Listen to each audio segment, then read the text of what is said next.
Live from Wrestling 911 Southern Headquarters, that's right. We got the hominy grits, we're eating collard greens, and we're loving it. We're in Birmingham, Alabama this week. Folks, I'm Snowman Jones. We got a big show. We're again continuing the report cards of all your WWE superstars going through A through Z through the roster. Today, we're talking about Tamina Snuka.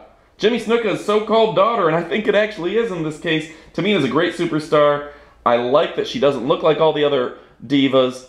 You know, she's just not there yet. You give her 2 or 3 years and she may be a real kick-ass diva. But for now, I think she's still in the rookie class. She's still young. She's a B- overall on the report card. But you know what? She's not like everyone else, and that means something to me. I am so tired of your Jillian Halls, your blonde, big-boobed superstars. And no offense to Jillian, because I see her on the independent circuit.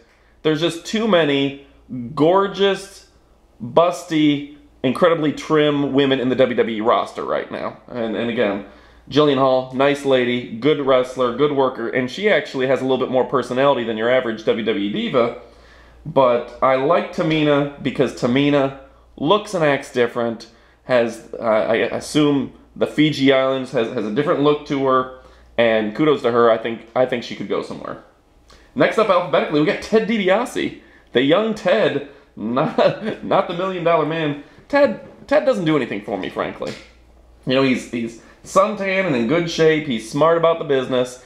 To me, he's a little bit boring. You know, there's no difference in my mind between every Randy Orton, Cody Rhodes, Ted DiBiase, and a lot of guys on the roster that just, you know, they're not that unique. I mean, even Trent Beretta, Tyson Kidd, a lot of the guys out of NXT, Wade Barrett. There's just too many guys that are just in that same good shape, Zack Ryder, that, you know, they're nice enough guys and everything, but I don't know. I'm not that impressed with just the cycle of young athletic superstars that they have coming through because there isn't enough personality overall. So Ted, he'll be there someday, but I'd love to see him take 5 years in the Indies and make a name for himself and develop his gimmick before he comes to the WWE. That's why I like someone like CM Punk. Because CM Punk, raised in the Indies, CM Punk isn't prepackaged. He is what he is. He's got a unique gimmick. His gimmick is that he's CM Punk. And Ted DiBiase right now still needs a little bit of time to develop. Next up is Tensai. Boy, I tell you what, they've been jobbing this guy out left and right, and seeing him work against Ryback a week or two ago where Ryback couldn't lift him and just jobbed him out with a clothesline in under 3 minutes was quite phenomenal after how hard they're pushing Tensai. And I guess he just never got over with the crowd. He's a big guy. He's kind of weird looking. 6'7", 350, 380 pounds, just a big monster. And he's never really gotten over in the WWE. As Prince Albert, as A-Train, the hip-hop hippo, whatever you want to call him, he has just never really made it to main event status. No matter how many times they pushed him, he was part of, what is it, Test, Trish, and Albert, TNA, Test and Albert, just never really got over. And I wish the guy the best, but he's probably best off in Japan, where he's a monster over there, and people like him. Speaking of which, in Japan, I would love to see Bob Sapp. Bob Sapp, who's a few people have mentioned on the board recently on 911Wrestling.com, which absolutely you need to check out. If you're not talking about wrestling on 911, you're just not talking about wrestling. Bob Sapp is one of those guys in Japan who's never had a chance to come over to the USA and really show himself in the WWE or Impact Wrestling. I'd love to see that guy get a chance. Moving forward, next up is Teddy Long. Teddy Long's been in the business since probably the mid-'80s, as far as I know. That I've been watching him since the mid-'80s. And, you know, he's a good manager. I think he gets a little bit too much play as the, you know, SmackDown commissioner, all the stuff they've had him been doing. You know, I give him overall, you know, a B- for his work. I think he's become somewhat cliche. Hey, playa. Like, it's just become boring to me. I think maybe he needs to reinvent himself a little bit. It's the same thing like Jimmy Hart. Jimmy Hart's got a good gimmick, good character, good person, good personality, but his gimmick in wrestling to me has just become stale. I don't think people want to pay to see Teddy Long or Jimmy Hart other than as a novelty at an indie show. They're not going to... I don't think that the uniqueness of a Teddy Long is enough to keep him on the main roster every week on a Raw. Then you have Titus O'Neil. And Titus, I remember watching him develop in Florida Championship Wrestling. He's very athletic, strong. He's learning the basics of wrestling very well. Again, nothing too special about this guy. He's a C player to me. Trent Beretta, same thing. I watched him develop, watched him as a tag team. He's okay, but again, nothing too special. He's a C player. Next up, alphabetically, we're talking Triple H. Hunter Hearst Helmsley, Jean-Paul Levesque. Paul Levesque is his real name.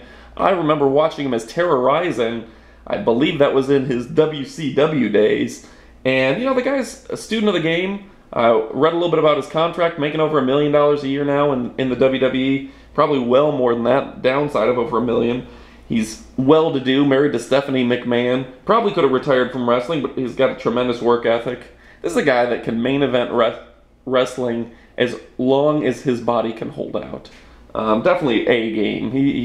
If you give it the report card, Triple H is an A. And you have Tyson Kidd, pretty much the last of the Hart family, Neidhart family, not a blood relative, but trained in the dungeon, raised by the Harts and Neidharts, and just a great guy. I believe still dating Natty Neidhart. He's unique enough from the rest of the recent additions to the main roster that I give that guy a solid B, and I hope he does well. It would be great to see the WWE, or maybe he's better off in Impact Wrestling and TNA, as a cruiserweight and really holding a title and getting a push as a legitimate cruiserweight and not letting him job out to guys like Ryback and Tensai and what's his name, the Funkasaurus, Brodus Clay. So I'd love to see Tyson get a little bit of a push. I don't think it's going to happen anytime soon, but Tyson, I'll give him a B. The Undertaker. Boy, this guy's got the schedule. What is he wrestling, once or twice a year now?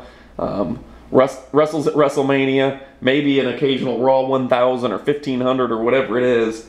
But The Undertaker, still an A player. He's old enough and big enough where he's not going to be wrestling every week, but anytime he's in a show, people will pay to see him. He's going to give you your money's worth. Tremendously brutal match that he put on at WrestleMania. Boy, I hope he made well above 6 figures for that match. But Undertaker, nothing you can do to complain about The Undertaker. He will draw money. He's got fans. He's got a unique gimmick. He's done everything right in his career with the WWE. And the fact that he's just been under Vince McMahon wrestling for so many years is just amazing. He is probably one of those senior folks in the locker room that nobody can touch. Vicky Guerrero. Kudos to Vicky for sticking it with the WWE. I think we're going to try to push through all the wrestlers before the 12-minute mark here today. Vicky is getting in shape. She's a heel. She's over. She doesn't do much for me in terms of keeping the TV on, though. So, when I see her, I'm fine with fast-forwarding it through on the DVR. So Vicky, she's a solid B player because she is annoying. She does what she needs to do. Wade Barrett, big athletic guy. He can talk. He's unique, but in the same regard, still developing his game. I think he needs a little bit of time to develop. Maybe at FCW, maybe at NXT, maybe it's an Indies type of thing. Maybe he needs to travel the world a little bit. Maybe a little bit of time at Impact Wrestling. But I give him a B, B+. William Regal, I don't know how this guy has gone through a lot of drug issues. He must have some angels on his shoulder that he's been employed with the WWE for so long. I've read his book. It's amazing to see all the things he's gone through in his life. Kudos to William Regal. I was never a fan of him when he was Steven Regal in WCW. The Real Man's Man, when he first came to WWE, was such a goofy gimmick that it entertained me. But overall, again, a B. Yoshi Tatsu. I remember when Yoshi moved to the United States, his family didn't speak English. I sat next to him a lot, had a gorgeous baby girl at the time frame, just born. He's a nice guy. I give him a lot of credit for what he's done and made of himself. I don't know that he's developed in the WWE completely yet. So right now, I'm giving him a B- as an overall report card. But frankly, as an international superstar, he's going to be around for a while, and hopefully, whether he returns to Japan or